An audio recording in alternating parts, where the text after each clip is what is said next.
大家好, hello everyone, welcome back to my channel. This is Fatima, and in today's video and the next few videos, we will be covering some grammar points for the HSK exams. Now, before we begin this lesson, I want to share an awesome resource for learning Chinese. My friend Kashif, who has already passed the HSK 4 exam and is fluent in the language, also teaches Chinese on his YouTube channel. On the screen, you can see a link to his channel, Language Time, and all of you should definitely check out his videos. Now, in another video, I will be talking about how anyone can learn Chinese for free, but for now, I want to briefly mention this channel because it has some extremely useful videos where complicated Chinese grammar is explained quite simply. So, let's begin. This is the first lesson in the series of lessons where I'm going to explain the difference between two words that are very similar in meaning and so they are often used incorrectly by students. Even if you're not studying for the HSK exam, these lessons will still be extremely helpful for you if you are learning Chinese. First, in less than 5 minutes, I will quickly explain the difference and then I will give you some helpful tips and tricks to remember these words. In today's lesson, we are going to talk about the difference between jingyan and jingli. At the moment, these two words are in the HSK 4 word list, but in future, these may be made part of HSK 2 or 3, so this video should be useful for both beginner and intermediate level students. Most people think that these two words can always be used interchangeably, but this is not true. Sometimes they can, but not always. So, what's the difference between these two words? 你们知道这两个词有什么区别吗? Well, both of these words basically mean experience. For example, 生活经历 工作经验 However, there are two differences that you need to remember. First, both 经验 and 经历 can be used as nouns, but that doesn't mean that as nouns they always have the same meaning. So, when used as nouns, 经历 and 经验 can sometimes convey a different meaning. Let's look at two examples. 我没有工作经历 我没有工作经验 At first glance, these two sentences seem to be exactly the same, but there is a slight difference. At a basic level, both sentences mean that I don't have work experience, but the first one, 我没有工作经历 means that I have not worked anywhere before, so I have no experience of working generally. Maybe I'm just a student and have not yet completed my studies. However, the second sentence, 我没有工作经验 means that I don't have any experience in performing the skills or that I don't have the relevant knowledge required to do that kind of work. So, if you want to emphasize the amount of time that you have spent in the past doing something, you can just use 经历. But if you want to emphasize the fact that you have gained skills in a particular field, then you need to use 经验. If the difference is still not clear, you can consider the following example. So let's say if there is a new employee at work and that you are a senior, so the boss comes to you and introduces that person and says, he doesn't have any experience, can you please teach him? What do you think is the appropriate choice here? 经验 or 经历?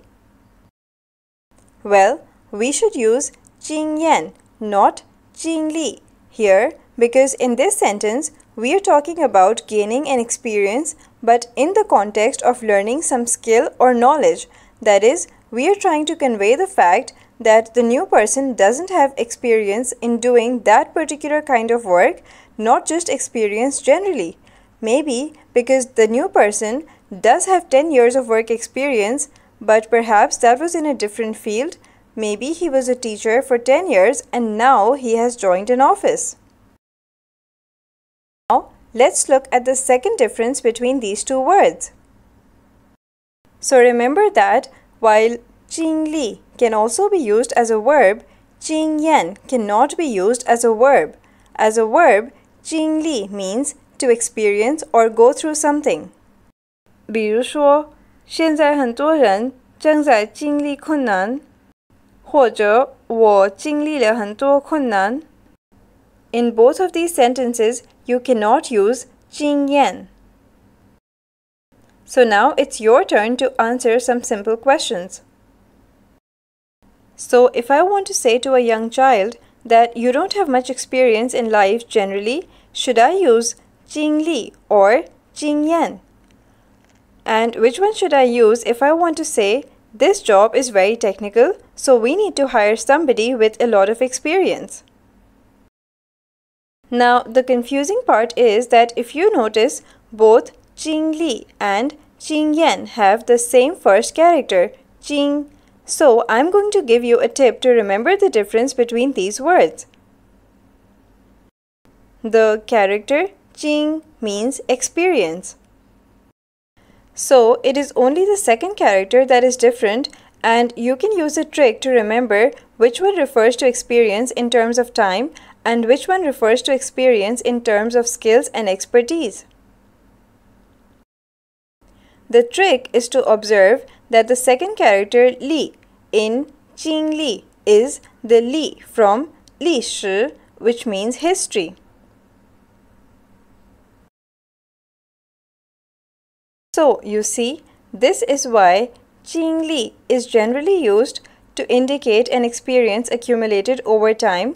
Therefore, if you focus on 历, which means history, it will help you recall quickly that this word relates to things that you have done in the past.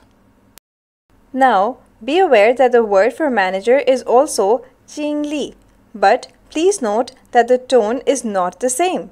However, notice that the character 经 in 经历 is again the same as the 经 in the word for manager, that is 经理. So, perhaps you can use this as a trick to remember both of these words. That is, you can create a link in your mind between 经理 for manager and 经历 for experience. Think of it like this. No one can become a manager unless he or she has gained a lot of experience by working for a number of years. So, whenever you hear the word 经理, you should automatically remember that this word means a manager. And you know that a manager is someone who has a lot of experience, so that will help you recall the other word 经历, which means experience. So that's the end of this lesson. If you're preparing for the HSK 3 or 4 exam, then I hope that these lessons will be helpful for you. You can always watch this lesson again if it is not clear to you the first time. Also, when you're about to give your exam, you may use this video as revision. Okay, so I hope you guys enjoyed this lesson and will join me in my next video. If you found this video useful, please don't forget to give it a thumbs up and to subscribe to my channel, as this will encourage me to make more videos. If you have any friends who are studying for the HSK, then you can share this with them. If you have any questions or comments, please do write to me in the comment section below. Thank you so much for watching. Bye. 再见.